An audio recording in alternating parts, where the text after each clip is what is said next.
Welcome, Eric. Thanks so much for joining us today. Um, I'm really interested in your business, link.money. Tell me more about it and and what problem you're trying to solve with that. Yeah, thanks so much for having me.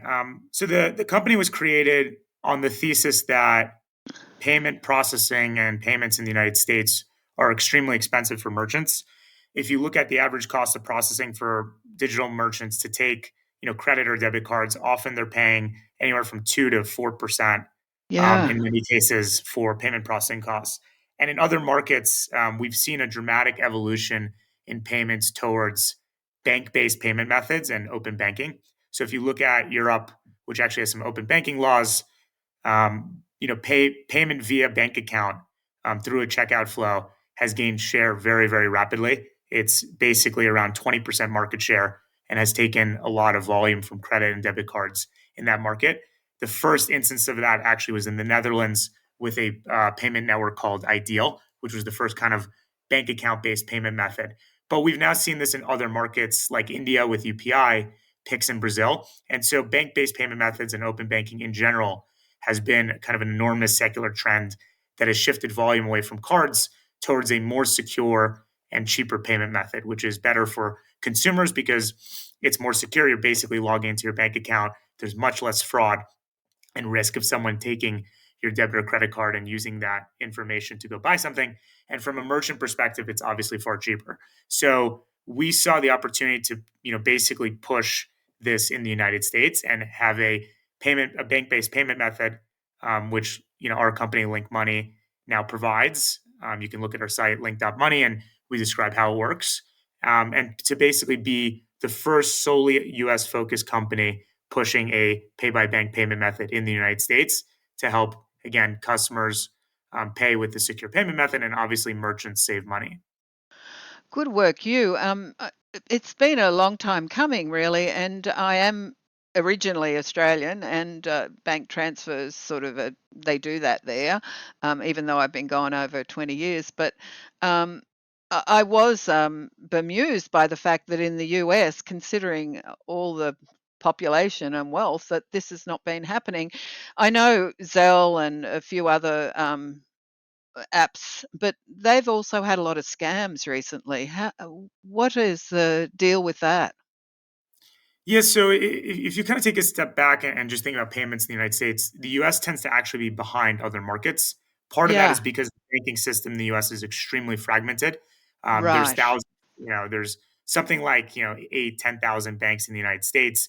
If you look at a market like the UK, for example, there's really 5 or 6 banks. You mentioned Australia, there's like 4 major banks in Australia, right? So these are much more concentrated banking markets. Same thing with Right. Brazil and India. So the US tends to be behind. We don't have as much kind of federal regulation legislation pushing things like open banking like they have in the EU. With Huh. that said, the opportunity to drive payment costs down and to provide cheaper methods is actually way better in the US. And the reason is because payments in the US are way more expensive. Debit interchange and credit interchange rates in the EU are fractions of what they are in the US. And obviously, the US is a much, much, much larger economy and larger kind of digital payments ecosystem and market. And so the addressable opportunity for a company like us to drive payments costs down, we're not only starting from kind of a higher margin that merchants are paying, but also the total, addressable volume is much larger. So that's kind of the opportunity. In terms of other payment methods like Zelle, Zelle is really about peer-to-peer transfers. Same thing like Venmo. So often there are scams where someone will ping you and say, "Hey, send me your Zelle or pay me for this," and people don't know them, but often just kind of go through it, go through the flow anyways, and pay, and then are defrauded. And so Yeah. then they have to dispute the charge, and that runs through kind of the normal ACH system. So it takes a little bit of time. But what we're doing is, we're purely focused on really on the not peer to peer transfer. It's payment from a consumer to a merchant for a product or for a service, generally focused on situations where the customer is known, the merchant that they're buying from is known, and often they're either buying, a subscription product or just repeat purchase. So it could be anything from your Netflix subscription to, hey, you shop a lot on, Amazon or this other website very frequently, and you have your safe payment information there. So those are the kind of the use cases. And Hmm. the issue in the U.S. kind of historically is Zelle is actually owned by a company called Early Warning Systems, which is actually a co-op of the large banks. And the Yes, I've large heard that. and the large banks don't have an incentive to push cheaper payment methods. Why? Because the large banks make interchange revenue from credit and debit card usage. So it's like Ah, fundamentally antithetical to their business to want this to, kind of to work. grow in the US and take share. Exactly. So our view and stance as an independent company is, hey, when we're onboarding a new merchant and driving volume to this kind of more secure, cheaper payment method, it's obviously good for us. It's good for the merchant. It's good for the customer. It's obviously bad for the folks who are making money off of some of the existing payment methods, which include some of the big banks. So there's Ah, really fundamental misalignment of incentives there, which is why you haven't seen Zelle be used kind of in a checkout flow context, and it was purely created to compete with Venmo in a peer-to-peer payment context. I even noted that all this fraud that's happened over the last few years, that they're only just now, the banks, big banks, are just now addressing that to refund people.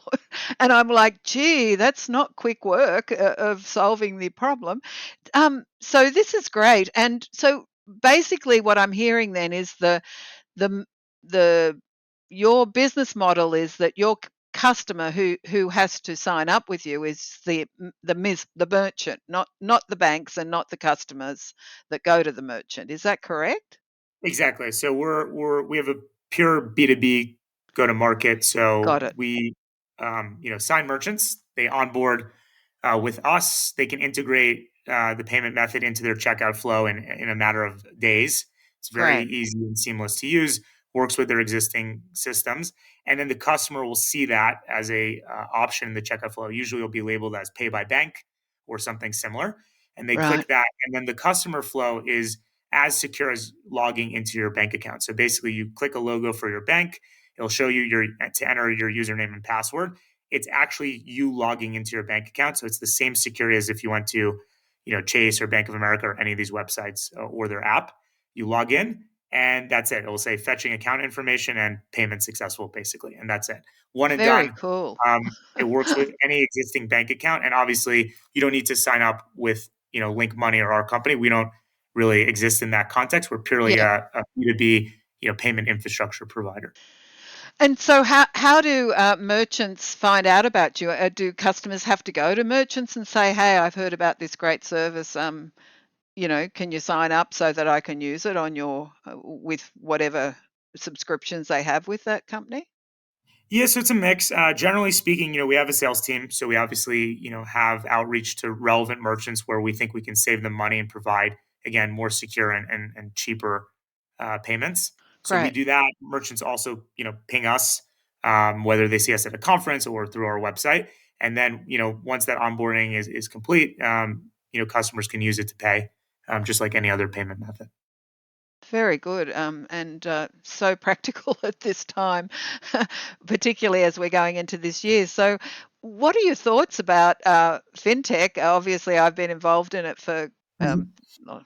11 years or something, quite intensely. And I'm wondering, so we've come out of like of a boom and then crash period over the last couple of years. What's your predictions or thoughts about how this year is going to go? Because I know a lot of the fintech big companies have had to downsize. Yeah, I'd say we're in the early innings of a kind of a multi-year like bear market and reset, right? If you kind of look at what's happened in the past, we had call it 12 years or 13 years of 0% interest rates and quantitative easing, and that led to a lot of silly venture activity. Yeah, Peaking in it was very 2021, hot. and the reality is that look, everyone talks about dry powder and how venture funds have a lot of money on the sidelines because they raised a bunch of large funds off of these kind of fake marks, if you will, that they had as of 2021. So that's Yeah, true. The issue is that, if you kind of look at the funding landscape, you have a lot of companies that, raised in 2020 and 2021 at, valuations that probably should be down, that are down at this point, probably 80 or 90% if you look at kind of public markets. yeah, And so now the issue is very few of them are going to actually be able to grow into those valuations. And it's tough for VCs to want to invest in something with, make up numbers here, that had $3 million of revenue and raise at $1 billion valuation. Cause it's kind of like, okay, you 3x that, you have 10 million of revenue, and you're still wildly overvalued, right? So Yeah. it's hard for VCs to put money into those companies. And so we're in this kind of stasis period where those companies are trying to cut burn and survive and hope that they kind of grow into their valuations and valuations rebound, which I think is unlikely. And so VCs kind of have a small select group of companies that maybe have been started more recently and raised last year. We raised in the middle of last year. And so, our valuation and traction is, reflective of that and sets us up much, much better More realistic. right, to raise another round. But there's just not that many companies that raised Series A's or B's or C's last year, right? Right. So the issue is that there's a small addressable market for these VCs, and so what's effectively happening is you have these huge funds crowding into seed and early stage, even pre-seed investments, because those are the only ones where they're currently being struck at valuations in this environment, right? And Got so it. you have these multi-billion-dollar funds leading seed rounds, which is kind of a bizarre thing, and they can't deploy that much capital. So there's this kind of stasis period. I think a reset and companies getting back to building, from the perspective of efficiency and actually trying to build profitable businesses that create value and are actually needed, Yeah. solving real pain points, is awesome, right? You look at what we're doing. We're trying to drive the cost of payments in the United States down, right? We're trying to save more Fabulous. money, Yeah. give and just remove deadweight loss from the U.S. economy effectively. So like Yeah. that's how successful we are, we'll see. But ultimately, that's like a clear pain point, and the value prop is very clear. If you go back and look at the companies, that raised money in 2021, 2020, so many of these businesses are just shouldn't exist. There's Yeah. literally no need. I mean, I would argue, I think the entire neobanking industry, shouldn't exist. I mean, none of them are profitable. The only neobank Ah, that we've seen be profitable is Nubank in Brazil for a bunch of reasons, because that's a very different banking market. And so, market. Yeah. that's an example of like neobanks raised a ton of money in the fintech space from VCs over the last few years, Yeah. and pretty much, most of those businesses are probably zeros, and some of them may survive, but the valuations are going to be down 70 to 90%, and maybe a few in markets that probably aren't in the U.S. that are less overbanked might actually work, right? Maybe in the UK, Brazil makes more sense. So we'll see, but there's definitely a fundamental realignment, and I think despite the narrative around there being a lot of dry powder at VCs, I think that's a little bit foolhardy, because the reality is that that money is not going to get deployed, I think, in a way that people kind of hope for kind of a fast rebound. Wow. Thanks for your insights into that. And, I mean, if we're going to talk about timing, it sounds like link.money is actually, you've actually timed it perfectly because you've got that realistic base and foundation. And with all the talk of recession in the US and globally, I would say this year is going to be a great year for you guys. Yeah, I mean, when companies grow slower, they start to look at their cost structures, right? It's like if you Yeah, look at public companies and how they're behaving, growth is slowing down, especially in tech. And so yeah, companies are, firing people and looking to reduce costs. It's a natural part of the cycle. And certainly cost of payments, is really painful for merchants, especially if you have merchants that, are barely profitable, or maybe they're slightly unprofitable and growth is slowing. And so saving them 2%, or cutting their, cost of payments by 70% is really powerful. And that's, dollars that those aren't revenue dollars, those are profit dollars. They flow to the bottom line. And so that's a really powerful thing that we can provide for them, yeah. while they look to, make their business more efficient and provide a better, and more secure payments experience to their customers. Well, I think it's fabulous and all power to you. I'm hoping that you'll come back later on and tell us how successful you've been this year. So, thank you so much, Eric, and all the best with this business. I think it's fantastic. Link.money, guys. Get your merchants to sign up to it and make a life a lot easier and cheaper. Thank you so much and great Thanks to for having speak me. to you. Thanks for having me. Okay.